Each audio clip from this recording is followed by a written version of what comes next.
অনেকে হয়তো বা সারাদিন পড়ালেখা করে কিন্তু মন ফ্রেশ রাখার জন্য কিছুই করে না। আমি করতাম এই কারণে পয়েন্টটা রেখেছি।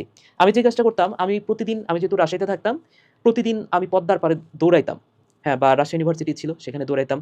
তোমরা হয়তোবা বিশ্বাস করবে না, তবে এটা সত্য।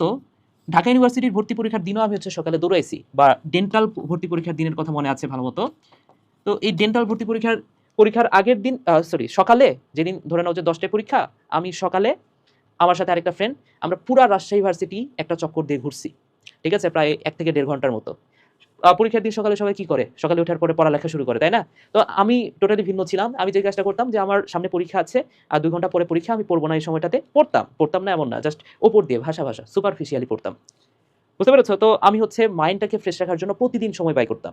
প্রতিদিন আধা ঘন্টার মতো তুমি এই সময়টা রাখতে পারো। আধা ঘন্টা থেকে 45 মিনিট, বেশি সময় রাখার দরকার নাই। সো আমি যে কাজটা করতাম মাইন্ড ফ্রেশ রাখার জন্য আমি দৌড়াইতাম। তোমার ক্ষেত্রে সেটা ভিন্ন হতে পারে। ফোন টেপার মানে রিফ্রেশমেন্টের মধ্যে পড়ে না। ফোন টেপার বিষয়টা বাদ দাও। এ বাদে তোমার যে কাজটা করতে ভালো লাগে তুমি সেই কাজটা করো। তুমি তোমার যদি ছাদে বাগান থাকে, তুমি গাছগুলাতে পানি দিতে পারো। তোমার যেটা পছন্দ। হ্যাঁ, তোমার যদি অন্য কোনো কিছু করে ভাল লাগে, তোমার যদি খেলাধুলা করে ভাল লাগে, তাহলে আধা ঘন্টা খেলতে পারো।